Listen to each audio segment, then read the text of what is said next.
ये हज का मौसम है और मेरी तमाम सुनने वालों से ये एक दरख्वास्त होगी कि अपने लिए ना एक नीयत अपनी अभी से बना लें। और वो नीयत क्या होती है कि बंदा ना सबसे पहला काम कर ले। सबसे पहला काम क्या है कि अपना पासपोर्ट बनवा के रख लें, और ये एक पहला स्टेप होगा, एक पहला जीना होगा, एक पहली सीढ़ी होगी कि हम अल्लाह ताला के घर हज करने के इरादे से भी जाना चाहते हैं। और फिर जाहिर है कि अगर वहाँ पर नहीं जा सकते तो फिर कुर्बानी जो है वो अल्लाह ताला की बारगाह में पेश करने के लिए हर बंदे को मुस्तैद और तैयार रहना चाहिए। तो बात का सिलसिला आगे बढ़ाते हैं। हाफिज साहब, जब हम बात करते हैं कुर्बानी के हवाले से, तो आप इसको किस एंगल में देखते हैं? असर हाजिर के मामलात भी आपके सामने हैं और शरीयत इस्लामिया से जो हमें उसूल मिलते हैं वो भी हमारे सामने, तो आप इसको किस एंगल में देखते हैं कि आज के दौर में हम कुर्बानी को देखते हैं और कुरान और सुन्नत में जब ये चीज़ें सारी की सारी मुताला करते हैं तो इसमें क्या फ़र्क है और किन चीज़ों को बेहतर करने की ज़रूरत है? बहुत शुक्रिया मुफ्ती साहब। कुर्बानी के हवाले से चूँकि आजकल दिन चल रहे हैं कुर्बानी के, तो यकीनन एक बड़ी तादाद में पूरी उम्मत मुस्लिमा, एक उम्मत का वो हिस्सा है जो इस वक्त हज में शरीक है, और एक उम्मत का वो हिस्सा है जो इस वक्त हज में शरीक तो नहीं है लेकिन कुर्बानी की सुन्नत को ताज़ा करके तो वो अपने हाजी जो भाई उस वक्त मौजूद हैं उनके साथ एक कनेक्शन की शक्ल में कह लीजिए कि वो उनके साथ राब्ते में है। तो कुर्बानी जो है ये महज एक प्रैक्टिस नहीं है कि हम साल के बाद एक कुर्बानी पेश कर दें, बल्कि कुर्बानी जो है इसके अंदर एक पूरा फ़लसफ़ा है।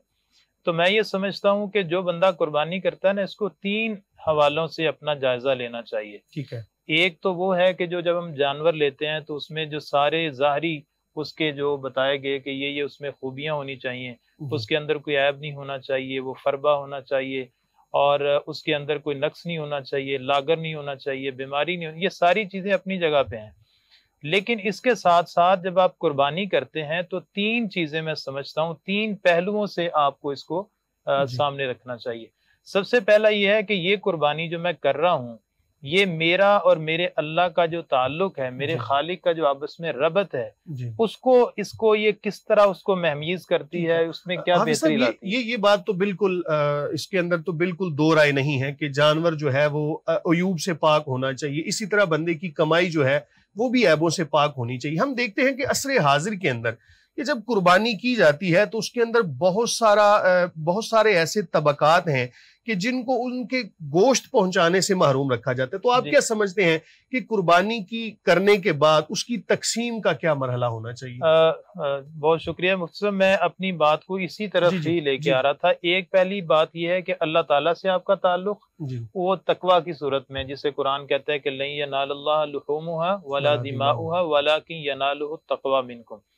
ना अल्लाह के पास खून जाता है, ना अल्लाह ताला के पास कोई गोश्त का एक टुकड़ा जाता है, बल्कि तकवा जाता है। तो बंदे को ये देखना चाहिए कि उसका और उसके रब का ताल्लुक इस कुर्बानी को करने के बाद उसमें कितनी बेहतरी आई है। और दूसरा जायजा है अपना जायजा ये है कि मैं, जिसमें आपने हलाल रिज़्क़ का तज़किरा किया कि बंदा जब अल्लाह के सामने कोई चीज़ पेश कर रहा है तो उसके दिल में ये एहसास पैदा हो कि जो मेरे पास अल्लाह की नेमतें हैं, ये नेमतें हलाल जरिए से मैं कमा रहा हूँ या हराम जरिए से। तो कुर्बानी के मौके पे एक बहुत बेहतरीन मौका है कि बंदा अपनी सेल्फ असेसमेंट करे, वो ये जायजा ले कि मेरे ज़राए आमदन जो है उसमें कहाँ कहाँ नक्स है तो उसको रिमूव कर ले। और तीसरी बात जिसके ऊपर आपने भी दूसरे सवाल के अंदर जो है वो रोशनी डाली है, वो है कि इसके साथ आपका लोगों के साथ, इंसानियत के साथ क्या ताल्लुक बना है। आपने एक जानवर ज़बह किया है और पहली बात तो यह है कि जब आपने खरीदारी की है तो उस खरीदारी को करते हुए आपने इतना महंगा तो नहीं ले लिया कि उस जानवर के साथ आप 2-3 और लोगों को फैसिलिटेट कर सकते थे। आप अपने रिश्तेदारों को, किसी गरीब को, अपने हमसाये को। जब हम देखते हैं हदीस मुबारक के साथ, जब हम देखते हैं हदीस मुबारक में रसूलुल्लाह सल्लल्लाहु अलैहि वसल्लम का फरमान, जिसका मफहूम है कि अल्लाह के यहाँ वो कुर्बानी ज्यादा मकबूल है कुछ जो ज्यादा फरबा हो और कीमत के लिहाज से ज्यादा महंगी हो, तो क्या इस चीज को हम पसे पुष्ट डाल देंगे या कि महंगी कुर्बानी खरीदेंगे? जी मुफ्ती साहब, बहुत अच्छा आपने इस पहलू हदीस के तनाजुर में। तो मैं ये समझता हूँ कि ये इसको हमने बैलेंस करने की जरूरत है। एक है कि आप बिल्कुल बढ़िया सा जानवर ले लें, एक है कि आप इतना महंगा ले लें कि आप शो ऑफ करने के लिए उसको आप जो है ना वो यानी हद से ज्यादा खर्च कर दें तो जिसे फजूल खर्ची के मानों में चला जाएगा। ठीक है। तो इसमें एक तवाजुन जो है ना, अपना जानवर भी मुनासिब हो, अच्छा हो, और जो भी उसके लिए ज़वाबत बताए गए हैं उसको पेशे नजर रखें, लेकिन उसके साथ साथ इतना ज्यादा महंगा ना ले लें कि आप ही एक बंदे की कुर्बानी में 5 लोग और एडजस्ट हो सकते थे। ठीक है। तो एक तो यह है कि खरीदारी के वक्त आप गरीबों को, यतीमों को, मिस्कीनों को, बेवाओं को, मजलूमों को, मैं समझता हूँ कि इन सब को सामने रखें, हमसायों को सामने रखें, और सबसे बढ़कर यह है कि अपने अजीजों और अकरबा को खास तौर पे जो है वो सामने रखें। तो ये एक सिला रहमी के तनाजुर में भी आ जाएगा। अच्छा, दूसरी बात यह है कि जब आप कुर्बानी कर लेते हैं तो कुर्बानी करने में शरीयत, देखिए शरीयत ने हमारे लिए आसानियां पैदा की, हर मरहले में आसानी पैदा की। हमारे लिए कोई पेट रूल नहीं बता दिया कि आपने इतना घर में रखना है, इतना देना है, सारे का सारा सदका करने का भी नहीं कहा गया, सारे का सारा। तो इसमें हमें देखना है हालात को, ठीक है, कि किस किस ने, जिस तरह कुरान मजीद में ना फातिमुल बाइसल फकुलू मिन्हा वातिमुल बाइसल फकीर जज़ाकल्लाह खैर। तो उसमें ये कहा गया कि खुद भी खाओ और जो फकीर है, जो हाजतमंद है, जो जरूरतमंद है, उसको भी दो। तो मैं ये समझता हूँ कि इसके अंदर भी एक तवाजुन वाली कैफियत होनी चाहिए। आप अपने घर वालों को भी, दोस्तों को भी फैसिलिटेट करें, और उसके साथ साथ आप मतलब इसमें ये होना चाहिए कि मतलब गोश्त आपके पास आ गया तो आप उसके 3 हिस्से कर लें, उनमें से एक हिस्सा अपने लिए रख लें। मतलब मुनासिब ये है, मुस्तहब ये है कि एक हिस्सा अपने लिए रख लें, एक हिस्सा अपने रिश्तेदारों को भेज दें, और एक हिस्सा गुरबा पर भी तकसीम करें। खास तौर पे वो लोग कि जो साल भर गोश्त नहीं खा सकते, जाहिर है महंगाई का ये दौर है, तो उन लोगों के घरों तक पहुंचाना। अच्छा, जब हम बात करते हैं कि कुर्बानी के जानवर के अंदर बहुत सारी ऐसी चीजें हैं कि जिनको नहीं खाया जाता, तो उस हवाले से अगर आप कोई मुख्तसर सा बता दें कि क्या हमारे पास उसूल क्या होना चाहिए, ज़ाब्ता क्या होना चाहिए, कौन सी ऐसी चीजें हैं कि जिनको नहीं खाया जाएगा। शरीयत मुतहरा में जो हलाल जानवर है उसकी हर चीज जो है ना उसको हलाल करार दिया गया है। उसमें कोई ऐसा हम नहीं कह सकते कि बाद हमारे यहाँ लोगों में एक तजब्जुब पाया जाता है, एक तशकीक पाई जाती है।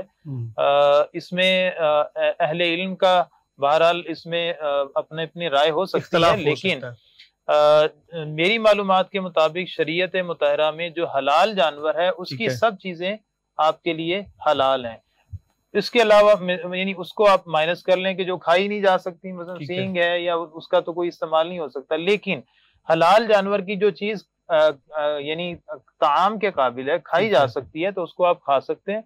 उसमें कोई मतलब अब आंखें हैं जानवर की, तो क्या उनको भी खाया जा सकता है? देखिए अमूमन तो हमारे यहाँ आंखों के खाने का एक तस्वुर भी मौजूद नहीं है, तो इसलिए ऐसी चीज के ऊपर जो देखिए हमारे यहाँ बाज मबाहिस ऐसी जिसका अमली तौर पे जिंदगी में ताल्लुक नहीं होता, ऐसी मबाहिस को जब हम खड़ा करते हैं तो आम आदमी उसमें थोड़ा सा जो है वो परेशान हो जाता है। तो आम आदमी, जिसे हम अवामुन नास कहते हैं, अवामुन नास में ऐसे दकीक मसाइल को चूंकि उलमा के लेवल के ये मसाइल, उसमें हम इसको डिस्कस कर सकते हैं, लेकिन अमूमी ये है कि जो चीज हमारे यहाँ खाई जाती है उसमें हलाल जानवर की तमाम चीजें हम उसको इस्तेमाल कर सकते हैं।